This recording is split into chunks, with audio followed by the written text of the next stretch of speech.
Good evening and welcome to Behind the Headlines. Tonight is Wednesday the 7th of September 2022, and in this programme tonight we will be discussing Joe Biden's speech that he made at Liberty Hall in Philadelphia last week on the 1st of September, in which he branded President Trump's supporters and those who believe in Make America Great Again as extremists and a threat to the Republic. We also chose the location of Philadelphia, where the US Constitution was signed and where America's independence was declared. It is also the site of the Liberty Bell in Philadelphia. So what Joe Biden essentially did was to brand half of the American electorate as extremists. So we'll be asking, what are the consequences for his speech that he gave prime time last Thursday, the 1st of September. Reagan, it's good to see you, despite the injuries that you've got. So you've soldiered on, you've made it into our studios. Very impressive. Yeah, I've done my best, and I appreciate your prayers and the prayers of others from our mornings yesterday.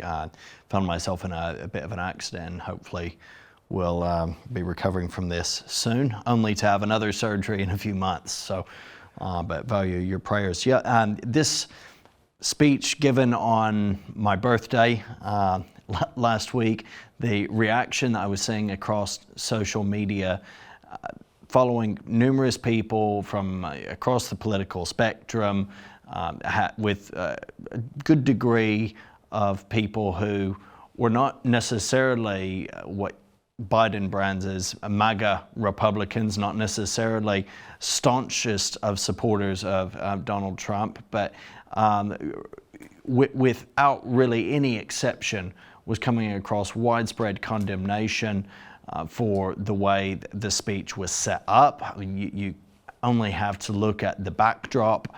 You have two Marines, everything was extremely dark. It was backlit with red lights, and it just looked very ominous. All of the pictures, everything that was coming out of that speech looked ominous and angry.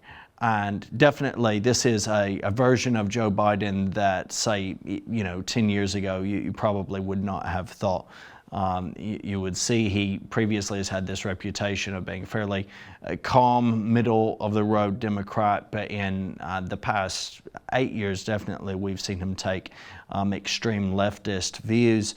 And on this occasion, rather than using his tongue to bring some words that could heal and that could unite and that could inspire and look forward in some way, regardless of the extreme political differences we have, he chose this as an opportunity to make the rift even deeper, to stir up even more anger, to stir up hurt feelings on the side of people who didn't vote for him, but who are Republican and who, while skeptical of Donald Trump, felt it was best to vote for Trump or for perhaps even a third party. It, as you said, branded half of the country as extremist, putting him in very much the same, actually an even worse tier level than Hillary Clinton when she spoke of the basket of deplorables, I believe is what she called Republicans. No, absolutely. But I mean, the speech was authoritarian in its nature. It was also, it was dark.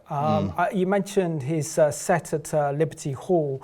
I mean, if you compare the kind of Nuremberg rallies in the kind of red flags followed by, the only thing that was missing essentially was the Nazi swastika. Well, I mean, I'm skeptical of any extreme comparison, but the comparison is undeniable. The coloring, everything was off.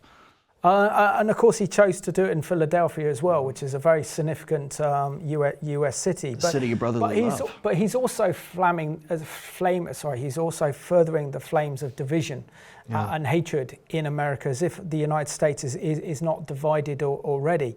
And the other nature of his speech as well, the tone of it was also so disturbing. Now, We know that the US is gearing up for its midterm elections in November, and this is really essentially a referendum on Joe Biden's presidency, halfway through his presidency.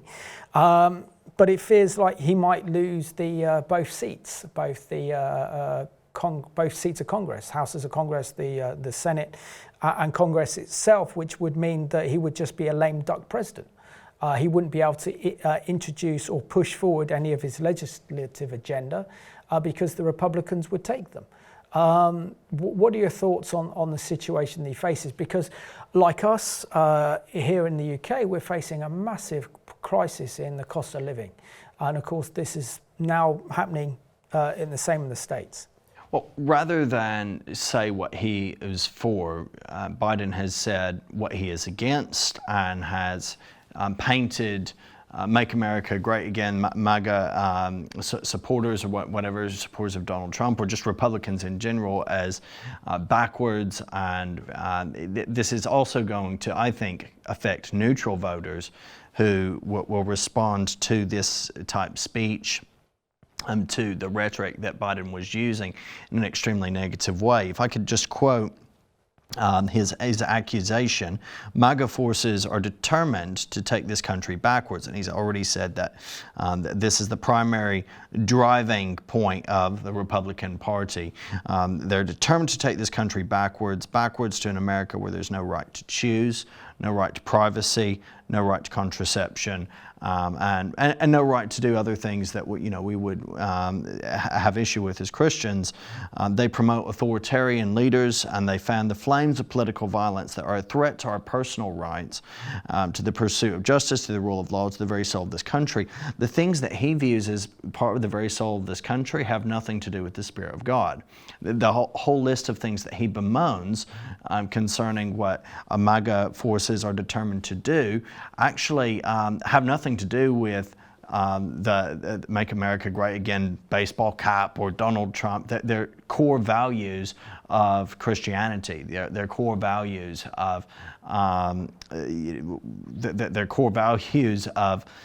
basic morality that's driven by a Judeo-Christian framework that values biblical ethic and social issues and takes on certain things. So, this way of branding half of the nation as authoritarian or totalitarian or as extremist in some way, he's taking a particular stance himself, elevating himself above half of the country, alienating voters who would be neutral potentially when it comes to this upcoming election.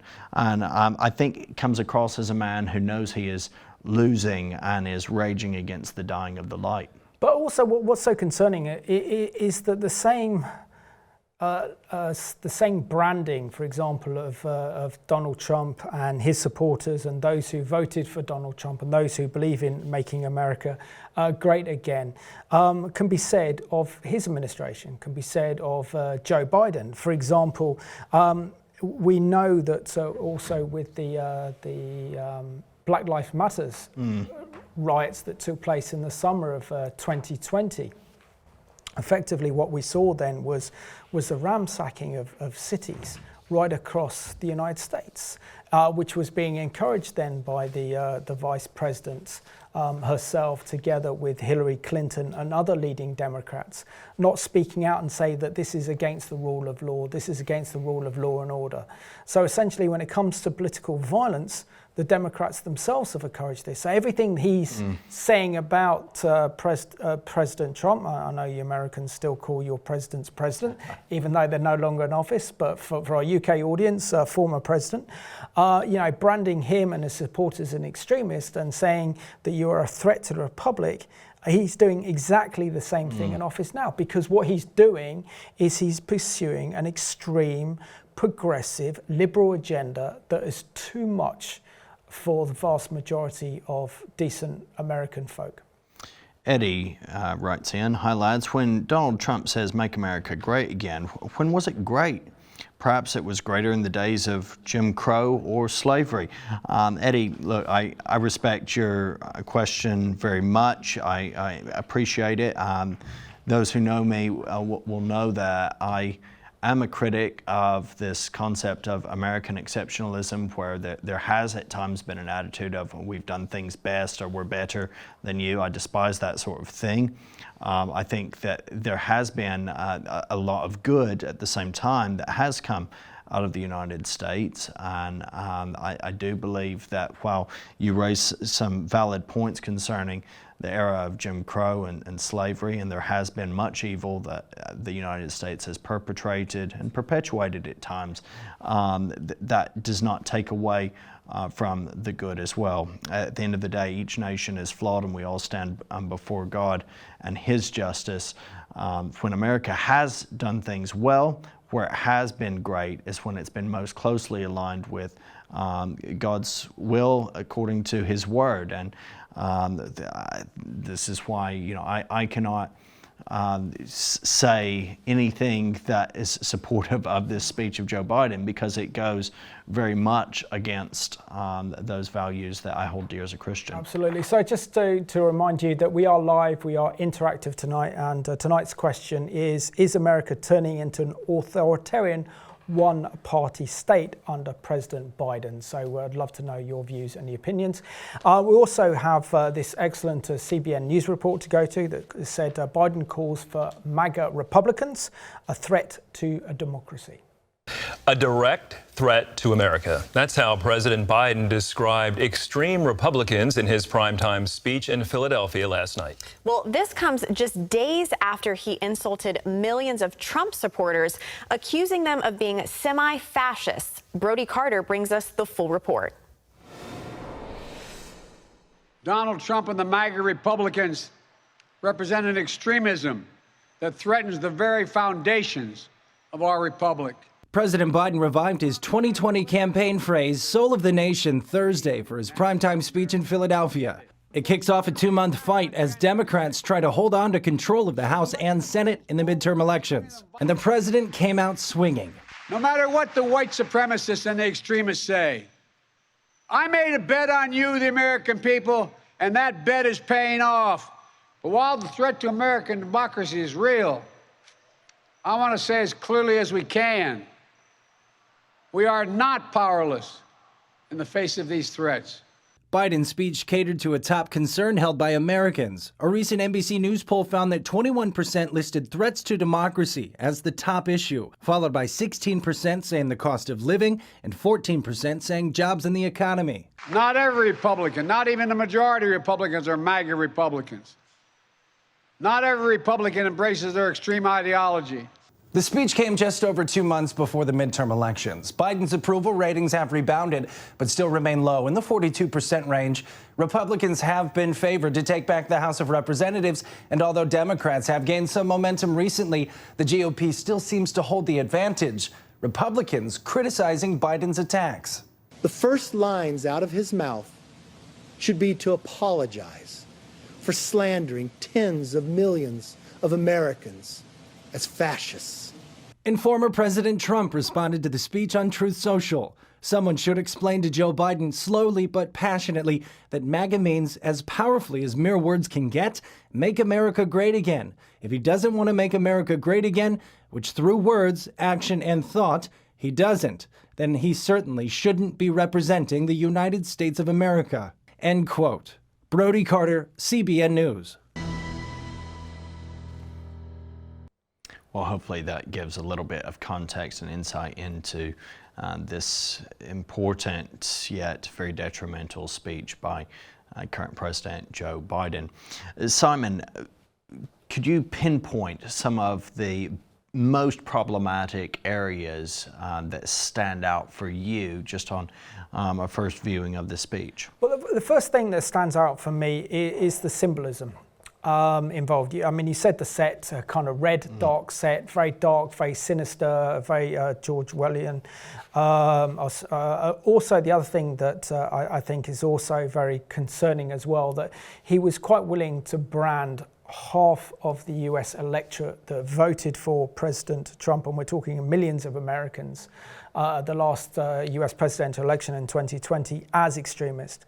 And we have to, and also politically marginalize them from American society. So effectively, when you're looking at President Trump, you're not looking at his character, you're looking at his policies, and you're looking at the likes of Mike Pence, his Secretary of State, and you're looking at his Vice President Mike Pence and Mike Pompeo, his Secretary of State, and other Bible believing Christians at the heart of his administration. And we know that his administration stood for pro-life. We know that his administration stood for American patriotism and nationalism, to actually serve the national interests rather than serving the global elites. Pulling out of these international agreements that would effectively handcuff America economically, such as the UN climate accords, the Paris peace agreements. He also wanted to free up American foreign policy by using American military power as a force of projecting American power in the world to make the world a safer place under American leadership. He wanted, for example, European members of NATO to contribute more to the defense of Western Europe to meet aggression. So, and also at the heart of his administration was prayer. I mean, he was very open to prayer. He was very open to evangelicals, even if they're a mixed bunch, to come in and pray and intercede for him and intercede for his administration. So what we've got now is an extreme, progressive, liberal president that his whole ideas are humanistic. They're internationalist. In other words, he wants to weaken America's power and dominance in the world and give more power and sovereignty to international bodies like the United Nations, the World Economic Forum, the World, International Monetary Fund, and others. And so, therefore, he's saying that anyone who holds to biblical beliefs and believing that abortion is wrong, as we've seen with the Supreme Court, are not part of the American discourse. When it comes to the political discourse, these are the wrong kind of Republicans. So it's a very, very dangerous, dark, and in my opinion, a very authoritarian speech he made. Yeah, this comes off the back of actions that President Biden has undertaken that have directly repudiated and undermined the authority of the Supreme Court. He was extremely open in his condemnation of their recent striking down of Roe versus Wade, and has expressed his grievance against other decisions they've made. He even put in an executive order that would, to some degree, counteract Roe versus Wade's striking down by the Supreme Court. And so you look at the actions that he has undertaken in his presidency, you look at his speech here, how what he's condemning, it's not so much Donald Trump. Donald Trump is mentioned, yes, okay, and we've had this conversation. There's much to critique. There's much that we can look at and say in terms of his own character we don't go along with. But the issues that Biden addresses are not to do with President Trump. They're to do with particular points of policy that he highlights at the very beginning of his speech. We have to say, yes, we actually want more of that.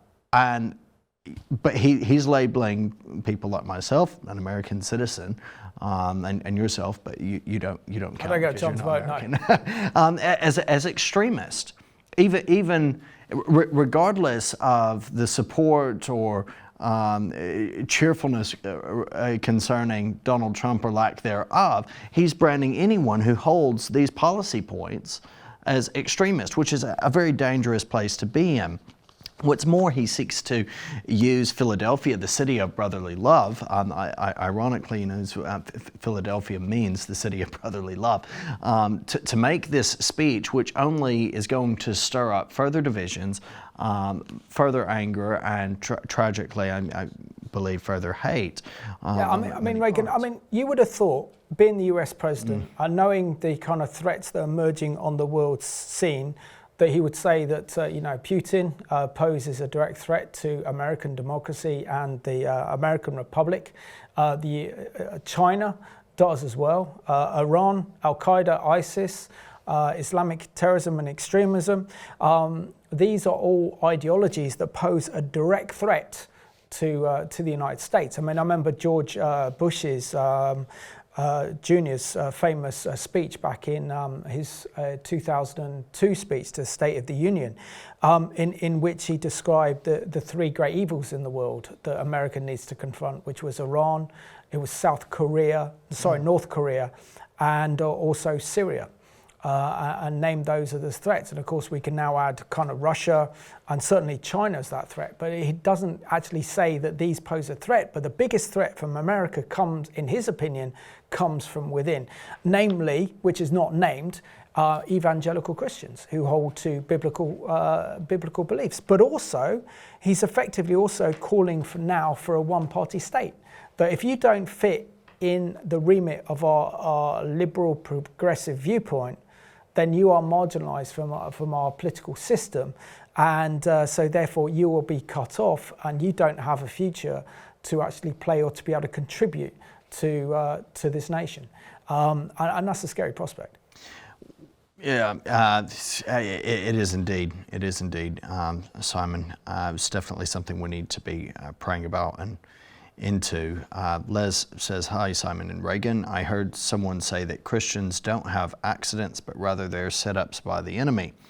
About USA President Joe Biden's religion and faith, my question is this.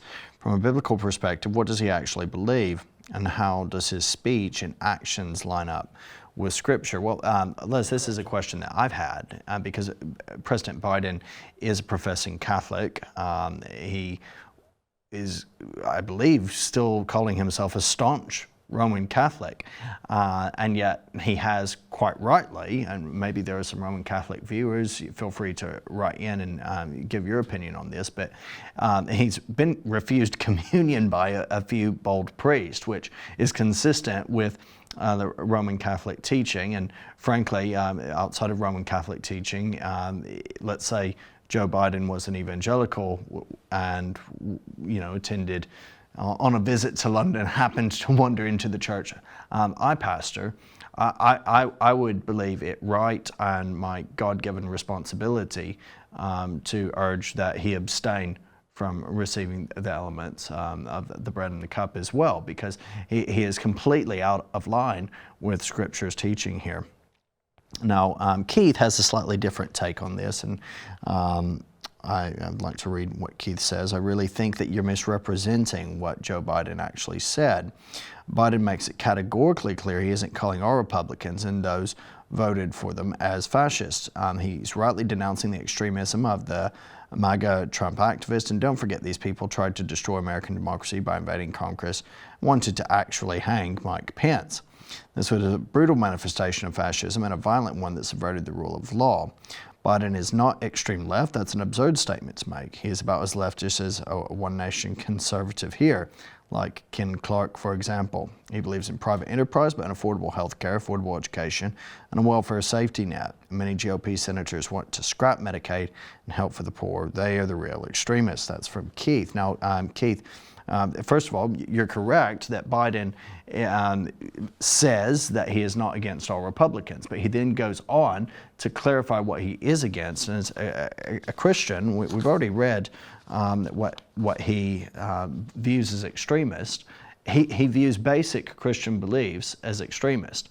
I want to be clear. I think if it's not come across in previous programs, I'm no apologist for Donald Trump. But I am an apologist for what I believe is true and right in regard to policies that are best fitting for a nation that reflects righteousness. And Biden, I do not believe, is consistent with that. I believe that Trump's But let's have a look at the Republicans that he says that are okay. These are the Republicans that follow the Democratic lines. Yeah. These are the Republicans that are following the kind of globalist agenda, and essentially those that are liberal in their views and only kind of Republican with a small r. Essentially, they've abandoned their Judeo-Christian values and are supporting a kind of secular humanism and ideals that are very close to that of the Democrats. Those are the ones that he says are acceptable Republicans. Well, he's already said that it's not acceptable to have a view on abortion. It's not acceptable to have a view on the provision of contraception that can be abortifacient by, they're forcing Christian companies to provide abortifacient contraceptives as part of their insurance policies. He's already said that any opposition to this, any views on biblical marriage, count you as an extremist. So with respect, Keith, I think he is an extreme leftist. Yeah. I mean, this is what he says as well. I mean, I've got an extract of his speech. So this was US President Joe Biden's address to the nation that occurred on Thursday, the 1st of September, Reagan's birthday, but was also the 83rd anniversary that Nazi Germany invaded Poland that triggered the Second World War. And he calls this a battle for the soul of the nation. The president says, and that is Joe Biden, "My fellow Americans, please, if you have a seat, take it. I speak to you tonight from sacred ground in America, Independence Hall in Philadelphia, Pennsylvania. This is where America made its declaration of independence to the world more than 2 centuries ago, with an idea unique among nations that Americans, we are all created equal. This is where the United States Constitution was written and debated. This is where we sat in motion the most extraordinary experiment of self-government the world has ever known, with 3 simple words: we the people, we the people." He says, those 2 documents and ideas, they embody equality and democracy, are the rock upon which this nation is built. They are how we became the greatest nation on earth. They are why, for more than 2 centuries, America has become a beacon to the world. But as I stand here tonight, equality and democracy are under assault. We do ourselves no favor to pretend otherwise. It says, so tonight, I have come to this place where all began to speak as plainly as I can to the nation about the threats we face, about the power we have in our own hands to meet these threats, and about the incredible future that lies in front of us if only we choose it. He goes on to say, we must never forget we the people are the true heirs of the American experiment that began more than 2 centuries ago. We the people have a burning inside each of us the flame of liberty that was lit here at Independence Hall, a flame that lit our way through abolition, the Civil War, the suffrage and the Great Depression, world wars and civil rights. That sacrifice flame that still burns now in our time, and we'll build an America that is more prosperous, free and just. That is the work of my presidency and the mission I believe with all my soul. Now he does go on to the attack. Do you want to read out what he says about the attack on Trump and his supporters? Oh, yeah, so, and this fits in, if I could just read this email. First, surely President Biden has a point when you consider that President Trump and several of his followers are still refusing to believe the result of the 2020 election, despite failing in several legal actions, not to mention attempts to get Vice President Pence to overrule the result. What are your views on the January 6th attack on the Capitol and Trump's continuous defiance of the FBI and the Justice Department? Any chance of a more balanced show? Well, Michael, we tried to be as honest and truthful as we possibly can. This is a show where we seek to present the facts going behind the headlines. And, I think both Simon and I, at the time, we did discuss it. Lawlessness is not right. We're against lawlessness. We're against insurrection and anarchy. However, to broad brush paint everyone who voted for Donald Trump in the last election as supportive of the anarchy and riots that took place and were enacted by a very small number of people, when you take into consideration of the variables on the 6th of January, just isn't right. But this is exactly what Biden does. He says there is no place for political violence in America, period, none ever.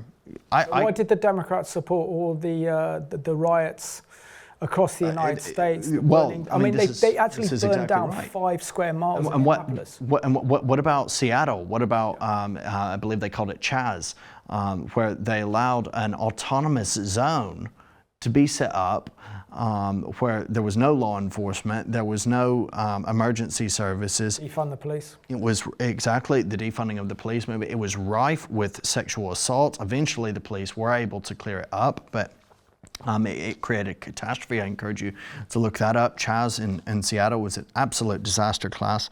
Biden says we saw law enforcement brutally attacked on January the 6th.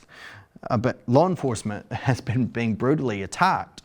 Yes, it was brutally attacked on January the 6th. You can make that point, fair enough, but why avoid the fact that your party has been perpetuating attacks on law enforcement for the past multiple years, calling for and advocating the defunding of vast swathes of law enforcement? That's probably an even greater attack than what occurred in one isolated place and on January the 6th. We've seen election officials, poll workers, many of them volunteers of both parties, subjected to intimidation and death threats, which, that happening, it's wrong, it's reprehensible. And can you believe it? FBI agents just doing their job as directed, facing threats to their own lives from their own fellow citizens.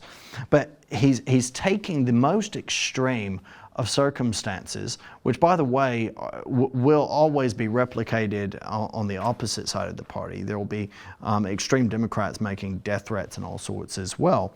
Not to get into whataboutery here, but you have to be honest and consider everything in balance. America, as he does go on to say, is a big, complicated country, and politics can be fierce and mean and nasty in America. He says, I get it. I believe in the give and take of politics and disagreement and debate and dissent. But it seems like he only gets it if it's falling on his side to some degree. He only gets it if it's if the riots perhaps are for a particular cause that he believes in or thinks is right. We can't allow violence to be normalized in this country. It's wrong. We each have to reject political violence with all the moral clarity and conviction this nation can muster. Now, I agree. I think we should, definitely make sure that there's a rejection of political violence. But I see no normalization of violence in the United States of America beyond that you're going to find in any other nation in this fallen world. So yes, we condemn what's there that's not right, that's not good, that's not true. But that cuts across both sides, and to act as if this is a one-sided issue is dishonest and disingenuous. I think it will hurt Biden in the long run. Let's have a look now at this other CBN news item, and this is the head of CBN's political bureau discussing the implications of President Joe Biden's speech that he made last Thursday on the 1st of September. All right, well, CBN News chief political analyst David Brody is with us now from Washington. David, with speeches like this, can the president really claim he's trying to unite the country? No, I mean, clearly, Andrew, he can't. I mean, he can go ahead and try and claim it. No one's going to believe him. Look, this is a guy that ran on unity. From day one in the campaign, he ran on unity. His inauguration speech was all about unity, and speeches after that were all about unity. And then he goes ahead and, how do I say this, disses tens of millions of Americans, patriotic Americans that are not white supremacists, that are not kooks, that believe in some of the principles that Donald Trump is fighting for, whether it be pro-life, religious freedom, go on. And he dismissed all of them as extremists. Look, it should not surprise us, Andrew, in a world, and we're living in a 180 world here, where men think they're women and women think they're men. And so in a world like that, it is no surprise that Joe Biden's unity speech was anything but. It was a divisive speech, as divisive as you can get. And I'm very concerned for the country here. He talked about the soul of our nation. Yeah, I think we should all be very concerned about the soul of our nation, particularly the godless soul of our nation, a word he left out last night. You know, it's interesting. I guess one of the theories is he's trying to change the subject away from inflation, crime, immigration, and I guess effectively he's done that. But it seems like the worst thing the Democrats could do is rile up the Trump base and even Republicans who aren't even really fans of Donald Trump. Well, that's right. This could really come back to, as they say, bite them big time, for sure. But you're right, Andrew, and I think it's an astute observation. I think that's what they're trying to do here, right? They think that Trump has always said, I'm good for business. I'm great for business, for the media and their ratings and everything. Well, the Democrats kind of believe that, too. They believe that Trump is good for their business, their political business, their electoral business, if you will. They think that putting Trump front and center is going to somehow, some way, sway some moderates, sway some independents in the midterms to look at Democrats or give them a second chance. And I got to tell you, I think there's some validity to that. I don't think there's any question about it. I think at this point, the question for Democrats is how much will this actually impact them going forward? David, do you think the Democrats want Donald Trump to be the Republican nominee in the next election? Yes. They also wanted him to be the Republican nominee in 2016. And let's ask President Hillary Clinton how that worked out. Look, the truth of the matter is it didn't work out in 2016. You have to be very careful what you wish for. Could you imagine, Andrew, are we going to go down a scenario where a former president of the United States is potentially criminally indicted, runs for president, not convicted, and wins back the White House? We could be in a scenario like this. Look, Democrats think Trump is, the devil incarnate. I mean, don't take my word for it. They've said that. But look, it could really come back and backfire on them. And we should not lose sight of the fact that background last night was many people calling it blood red. You might call it devilish red. The point is, clearly, the Biden the Biden administration trying to make a point there with the red. But I think it backfired on him. Look, here's a tip to the Biden administration. Just take it as free analysis. If you're going to paint someone as an authoritarian, like he did with Donald Trump, you might not want to look so authoritarian yourself and sound it as well. And boy, that backdrop last night did him no favors. Yeah, the backdrop had a kind of a spooky feel to it. Does anybody think that a speech like this changes anyone's mind? Speeches come and go. In a week, does anybody care? No, I don't think so. Now, having said that, there's a couple things to unpack here. First of all, the major networks did not carry the speech, so I think that's interesting. I think the problem for Biden and the administration here is that what a lot of people are hearing about the speech afterwards, because they didn't really see much of it, are a couple of clips and a bad background, and that's not good for Biden. So the speech did not go well. Having said that, I think right now we're looking at, if it's not going to be a red wave, all caps 72 font, it might be a red wave in a smaller case, but either way, I think a red wave is coming. So I think right now Democrats are just trying to kind of mitigate the damage at this point as to what's coming in November. All right, David, always appreciate your analysis. Thank you for being with us today. I'm thankful again for that CBN news report. Good evening, Simon and Reagan. Anita writes, it's lovely to see you both. I hope you're not in too much pain, Reagan. Bless you for being here tonight. And I can't believe the things that President Biden said. This quote was quite shocking. MAGA Republicans have made their choice. They embrace anger. They thrive on chaos. They live not in the light of truth, but in the shadow of lies. But together we choose a different path. Biden is seriously deluded if he believes this. To attack the opposition in this way is quite shocking. He clearly has very different views to us Christians, but I suppose in the world today, human rights are for all those following a non-Christian agenda. In the scripture, 1 John 1:7, but if we walk in the light, we have fellowship with one another, and the blood of Jesus, his son, purifies us from all sin. And that indeed is our Christian hope. Thank you for that, Anita. James says, Democrats, Republicans, it doesn't matter. America is and has been for a long time been the most violent, dangerous, and corrupt democracy on earth, period. There can be no denying it. And James, there's a lot of corruption. Yeah, there's a lot of stuff that's come out that has not been righteous and good, regardless of Democrat, Republican. I agree with you on that. At the same time, it is right in the political arena and a democracy that you consider the policies that are in front of you for a particular nation, as we've been discussing. And if you look at the policies that the Democrat Party stands on, that its platform is built on, and you look at the policies that the Republican Party stands on, the vast majority, I say this as an independent, right? The vast majority of the policies on the Democrat side are completely antithetical to the Christian walk. And then you have the foundational elements that the Republican Party has stood on, at least in the most recent decades. And you can look and you can say, okay, there's something wholesome here. There's something decent here.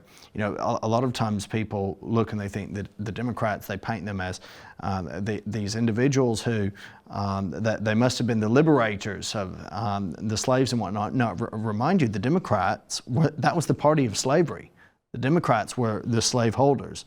The Republicans, men like Abraham Lincoln, they were the ones who set slaves free. The narrative's been twisted and changed over time. Yeah, and I think it's quite easy to take a kind of left anti-American position that has been certainly very popular for the last 20 plus years, ever since George W. Bush became president. It takes away the fact that of America's Judeo-Christian heritage that has made America the power that it is on the world stage. Yep. You also got to recognize that the United States has been a force for good because it did stand for promotion of democracy and freedom around the world. I don't think we can say that that is the case under Joe Biden.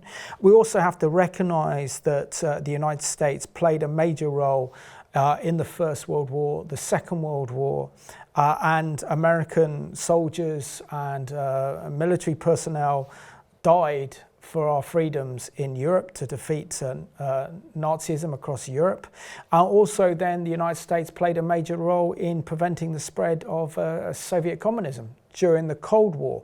And that's not forgetting how much of the United States has been used to spread the gospel around the world and to finance the spreading of the gospel around the world. So when you look at this and you see the kind of freedom that America has, or did have, had far more freedom than the freedoms that we got in this country. Probably that explains why we see the extremes in America, whether it's the extreme left or the extreme right, is because it is the land of the free. But I think what we're trying to point out through this program tonight is that after this speech that Joe Biden has made, America is no longer the land of the free.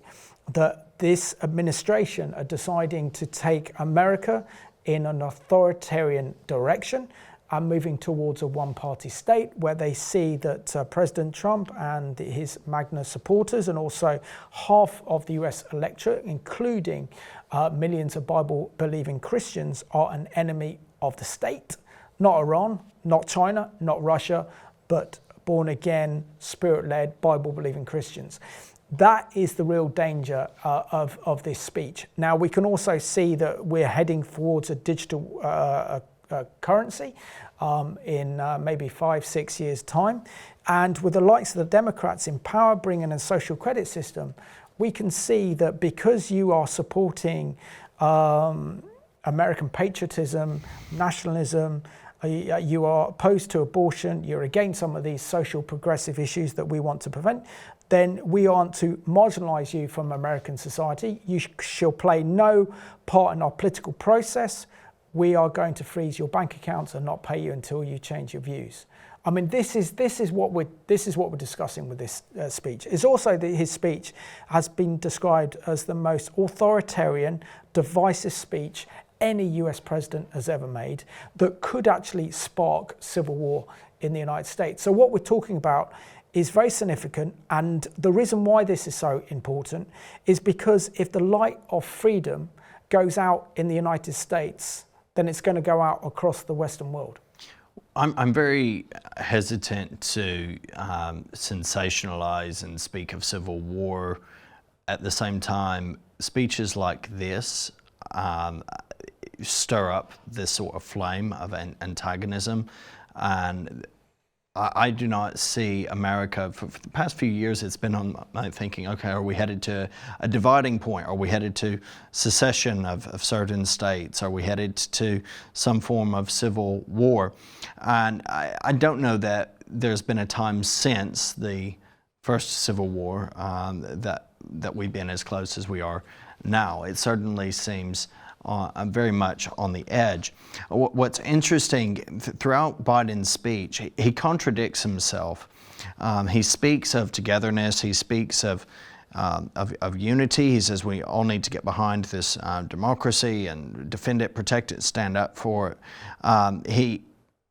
He seems to put a little bit of a disclaimer saying at the core our nation is still a democracy, kind of almost acknowledging that there are some very undemocratic elements to it. But don't worry, we are still at our core a democracy.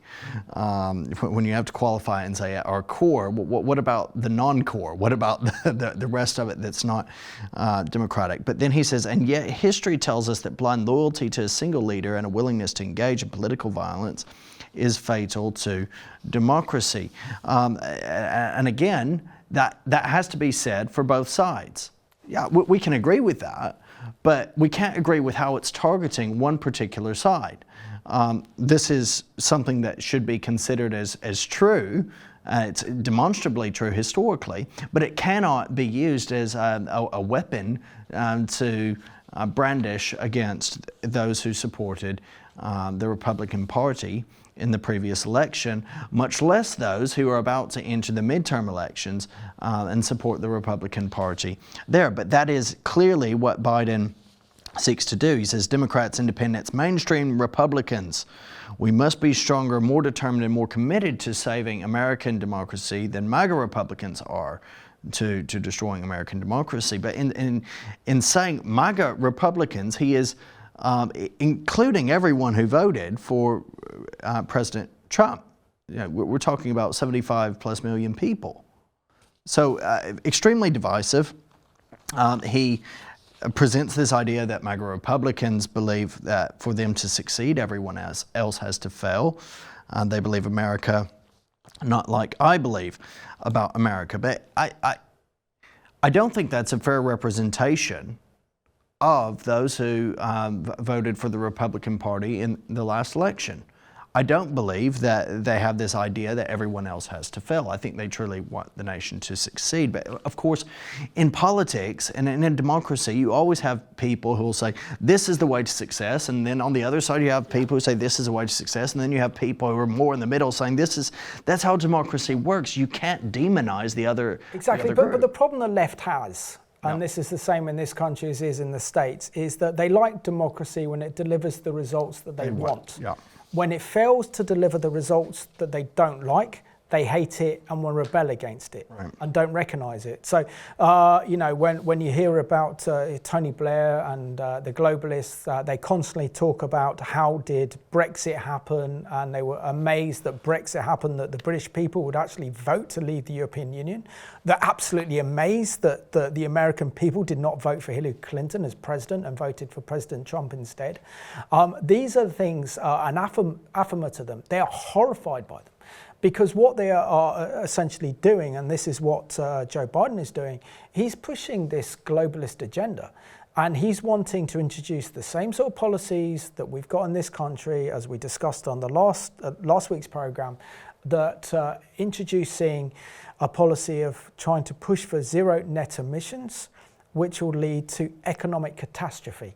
And he's wanting to do that the same to the states. So what they're wanting to do, and the ultimate plan is to destroy our nations and to destroy our economies, to destroy our way of life, and then build from the ashes and build something new, which they control, which is authoritarian in its nature, to get rid of democratic institutions. And we can also see, for example, as we're moving more into digital area and the voting becomes more digital, how that can be exploited. So, we are living, I think, in very precarious times, but it's almost as if our old way of life that we enjoyed for so long has come to an end, and we are definitely moving towards a more dystopian society. Now, President Trump, in response to Joe Biden's attack on him, on Saturday, this last Saturday gone, he called President Biden an enemy of the state. And also, Biden called Republican influence by Trump a threat to democracy. He says this week, Joe Biden came to Philadelphia to give the most vicious, hateful, divisive speech ever delivered by an American president, vilifying 75 million citizens as threats to democracy and enemies of the state. And Trump said he is the enemy of the state. And of course, he's not happy that the FBI kind of raided his home as well. And I don't remember any time in modern political history where a previous president's home has been raided by the FBI. Keith gets back to us here. Hi guys, Reagan, I'm afraid you're being a bit disingenuous. Biden makes it crystal clear he isn't referring to all Republican voters, only the extremists. But Keith, I push back once again. He includes people who believe in a life from conception without conception as extremists. That's what we read his paragraph, a paragraph from his speech earlier. He views those who hold to biblical ethics as extremists. He views individuals who are seeking, well, anyone, according to his speech, who would have been voting for Donald Trump, because what we have to understand, in the last election with the Republican Party, Trump was the president, and he's including anyone who voted in that category within the MAGA setup. Though it has to be said that most of the people who would be considered extremists, they're actually more in line with the QAnon group, which is extreme. Absolutely. It's extreme. You know, we have to renounce that 100%, but it's lumping all of these guys in with the same crowd. You go on and say these same extremists deny climate change and are in favor of escalating gun violence by opposing all restrictions on gun ownership. Well, first of all, that's completely inaccurate. There's no one I see in favor of escalating gun violence. So we have to take that out of the discussion. There are people who oppose new restrictions on gun ownership, but as an American citizen from a very rural part of the United States, in Arkansas, I can tell you that there are plenty of restrictions in place on all sorts of weapons. You see, a lot of the weapons used in mass shootings, for instance, are actually illegal. They're weapons that have been obtained illegally. They haven't gone through the right checks. People have, in many cases, obtained automatics or semi-automatics, which they should not have due to the black market. You can do that in almost any country. To say that all such people who support the Second Amendment right to bear arms in some way are in favor of supporting or escalating gun violence is inaccurate. And I don't know anyone who opposes all restrictions on gun ownership. Maybe some in that QAnon crowd, but certainly that's not the primary thing that Biden has in view here. He has in view here 75 plus million people who voted for the Republican Party, many of whom I know voted for the Republican Party with severe reservations regarding President Trump's character, but voted because they believe, okay, Mike Pence, as I hope we can agree, comes across as a godly man of character. There were other individuals of substance and character on his staff list who surrounded him. Absolutely. It's undeniable. You went through a list of those policies that were good. I mean, we're looking even at this idea of peace in the Middle East that people have been waxing lyrical about for years. Well, that's falling apart. North Korea. That's another program. There's so much we can talk. But I think also, in this discussion and discourse that we're having, we have to look beyond the character of President Trump to realize that the US Republic is tearing itself apart. And we see with Joe Biden's authoritarian speech that he made last Thursday that this is very sinister. It's also very, very dangerous, because what it does is marginalize, as Reagan has said, over 75 million US voters that voted for the Republican Party and voted for President Trump only 2 years ago in the last election. So we know also that if the light of liberty goes out in the United States, then that freedom will go out across the world, including in our country as well. And that's why it's an imperative that we pray, we stand in the gap, and we pray for the United States, we pray for America's political leaders, we pray for our new Prime Minister, Liz Truss, that they would govern in the best interest in this country. So we want to thank you so much for watching tonight's edition of Behind the Headlines. So thank you very much, and we'll see you this time next week.